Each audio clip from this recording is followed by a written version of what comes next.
Okay, second video. Today I'm going to show you guys how I create winning ad angles that have allowed me to really scale some new brands and some new accounts in the past couple of months.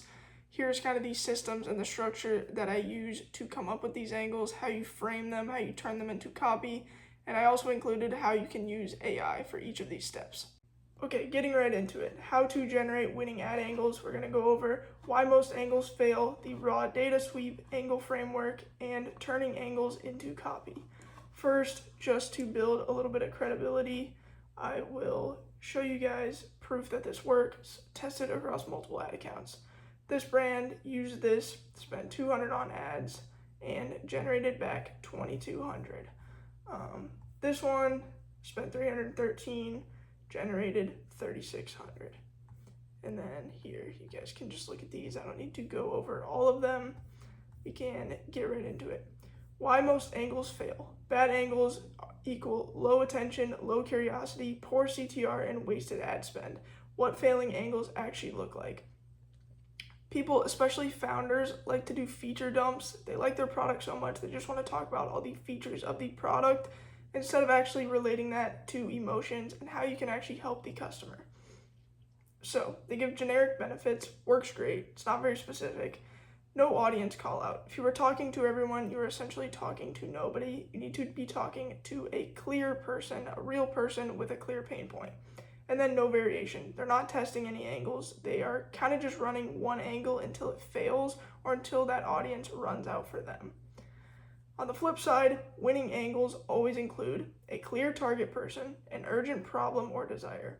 Some examples of this are men worried about thinning hair, store owners stuck under 50K a month, or women who want lean muscle fast. Next, we can go into the raw data sweep. This is kind of more of the research behind the angles and your customers. So, like I said, you're going to get an idea of who your customer is, what they want, and the language that they speak. When I say the language that they speak, I'm talking more of their tone of voice, the words and emotions that kind of sit with them. I'm not talking about if they speak English or if they speak Spanish. Don't invent the customer, copy it. Chances are your product and your industry has been out there before. You can look into what is actually working. Sources to sweep. Ask ChatGPT, what are the most common objections and bad reviews for your product or your service? This will tell you the top reasons people do not buy your product or do not engage with your industry. And then another thing you can look at is competitor product pages and reviews, what customers praise or really like about certain products, and then on the flip side, what they complain about. Once again, you can look at TikTok or Instagram comments on similar products, similar industries. Look at the emotions that people are talking about in the comments and kind of the things that they actually care about. Another one you can look at is Amazon reviews, top 50. You can look at long form triggers and reoccurring complaints. Once again, just look at the reviews. Look why the top products are the top products and then why those bottom products stay at the bottom. And then any research that you find, you're going to want to document it. Paste anything interesting into a sheet and label it. Label it whether it is a pain, a desire, an objection, proof, or language. And then, through all your research, I want you to pull the top 5 pain points of your customers, the top 5 customer desires, and then the top 3 objections and blocks. This step is going to help you with the next step I am going to talk about. So, moving right into that next step, here's the actual angle framework. Angles should fit into one of these 3 categories. This just makes testing and reporting a whole lot easier. I recommend testing 5 angles at a time. If you're doing a lot of volume, you can push this to 10. Angle number 1 is problem aware, pain first. Use this when customers know they have a problem and actively search for solutions. This is going to be more bottom of funnel or middle of funnel. Your hook formula is if you have blank pain, try this.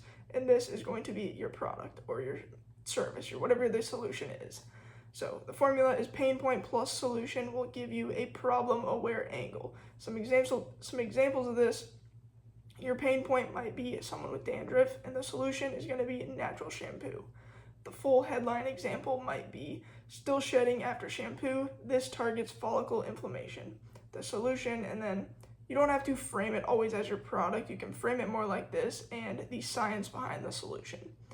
And then if you want to use AI to do this, insert your product page link into ChatGPT, into Claude, whatever source you are using, and then ask for pain points related to your product. Now moving on to the second angle, you have desire-driven, dream-first transformation. You are going to use this when customers want an identity or an outcome, for example, confidence or youthful skin. This works a lot in the healthcare industry.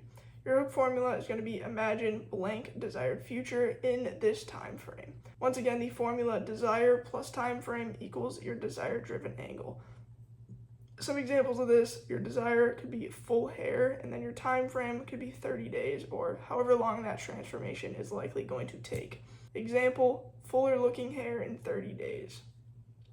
And then if you want to use AI for this, once again, insert your product page link and ask for desires related to your product. The time frame you're going to likely have to come up with on your own. And then angle number 3 is going to be contrast or enemy. You're going to want to use this to displace category solutions and create urgency by exposing the enemy or the bad approach. When I say enemy, it is very specific. You do not call out other brands. You do not want to be dissing or talking bad about other brands and their features and their chemicals and the things that they do or kind of engage with. If you were directly calling out other brands or putting their logo or putting like the shape of their bottle or in any way, if you were kind of alluding to the fact that their product is your competitor, your ads are going to get banned. So if you're going to do this the right way and leave it blank, leave it general. Don't try to call out any specific brands or anything like that, especially if it is a big brand. That is pretty frowned upon, especially with your customers. You don't want to put someone else down to make you look better. But the formula for this is negative solution or a common objection, and then you're going to add that with your positive solution, and this will give you a contrast angle. So some negative solution, an example could be masking odors, and then the common objection could be like natural deodorant does not work. The positive solution would be preventing odor. And then the example, stop covering odor, prevent it at the source with blank, whatever your product is. And then if you want to use AI again, you can just insert that product page link and ask for negative solutions and common objections related to your product. If you did all of the research and actually wrote all that down in the second step, like I talked about, you will have all of this ready for you to put in place. And then lastly, how do you actually turn this into copy? Writing copies for each of these angles we just listed. Your ad copy always is going to include headlines, primary text, descriptions, and then if you're doing UGC or video, you can include ad scripts. We're going to use ChatGPT or Claude for this, and then I have a Google Doc to kind of better explain it. It's how it makes sense in my head. So if you have this written out, it makes it a lot easier for you to digest, and especially within your reporting, I report all of my tests because you're never going to know what's actually working if you are not documenting it. So your angles into copy, these are the 3 types of angles we just discussed, and then kind of the framework for each of those. So if you list, for example, for your problem aware, you have your pain points and your solutions. List your pain points and then list your solutions. And then like for the second one, if you're doing desire driven, list your desires, list the time frame. Okay, you get the framework of that. Here's kind of the prompt that I use for Claude. I like to use Claude for copy. I think it's a little better than ChatGPT.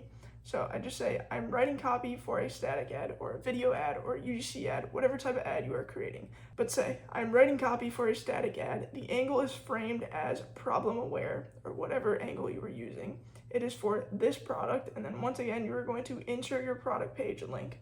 My main pain points are irritated, sensitive skin, odor, and chemicals, and the solution is my product. Include headlines, primary text, and descriptions. And like I said, you can use the same format if you are looking for ad scripts. And then I pasted the script with a specific brand into the prompt, and this is what it gives me. For pain points of irritated or sensitive skin, here are your headlines, here's your primary text, and here's your description. For your pain point is odor, here are your headlines, here are your primary text, here is your description.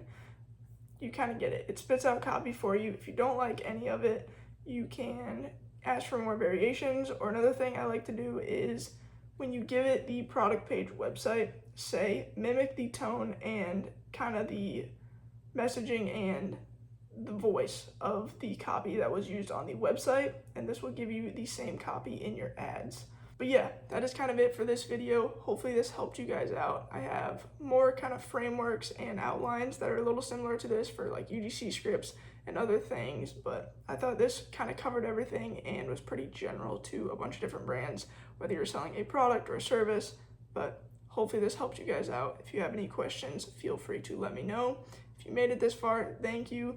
I am onboarding a couple new clients this month. The form to apply is in my bio if you guys want to fill it out. I also have a free Discord. I will link it in the bio if anybody wants to join.